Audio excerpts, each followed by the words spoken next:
ये कहानी है उन लोगों की जिंदगी से जुड़ी जो कभी आप ही की तरह थे, लेकिन उन्होंने परेशानियों के आगे घुटने नहीं टेके और अपने कार्यों में इतनी सफलता पाई कि वो दूसरों को पीड़ा देने योग्य बन पाए।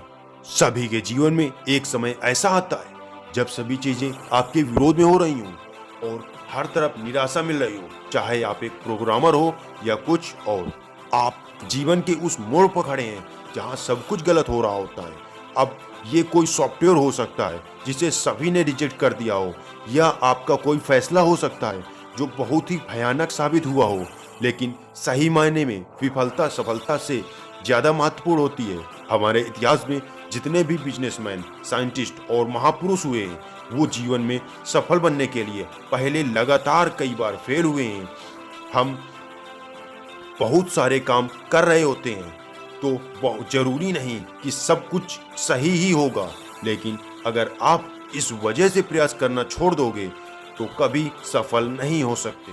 हेनरी फोर्ड, जो बिलियनेयर और विश्व प्रसिद्ध फोर्ड मोटर कंपनी के मालिक हैं, सफल बनने के लिए पहले कोई 5 अन्य बिजनेस में फेल हुए थे। कोई और होता तो 5 बार अलग अलग बिजनेस में फेल होने के और कर्ज में डूबने के कारण टूट जाता, लेकिन इन्होंने ऐसा नहीं किया और आज एक बिलियनेयर कंपनी के मालिक हैं। अगर विफलता की बात करें तो थॉमस एल्वा एडिसन का नाम सबसे पहले आता है। लाइट बल्ब बनाने से पहले लगभग 1000 बार विफल प्रयोग किए गए। अल्बर्ट आइंस्टाइन, जो 4 साल की उम्र तक कुछ बोल नहीं सके, 7 साल की उम्र तक निरक्षर रहे, लोग उनको दिमागी रूप से कमजोर मानते थे, लेकिन अपनी थ्योरी और सिद्धांतों के बल पर वो दुनिया का सबसे बड़ा साइंटिस्ट बना।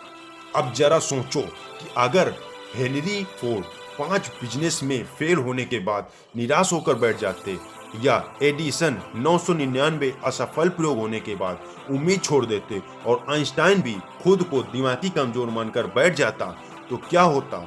हम बहुत सारी महान प्रतिभाओं और आविष्कारों से अनजान रहते।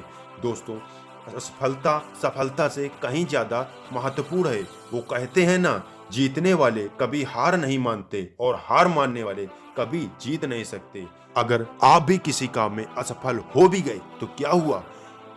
ये अंत तो नहीं ना। फिर से कोशिश करो, क्योंकि कोशिश करने वालों की हार नहीं होती। दोस्तों, असफलता तो सफलता की एक शुरुआत है। इससे घबराना नहीं, बल्कि पूरे जोश के साथ फिर से प्रयास करना चाहिए।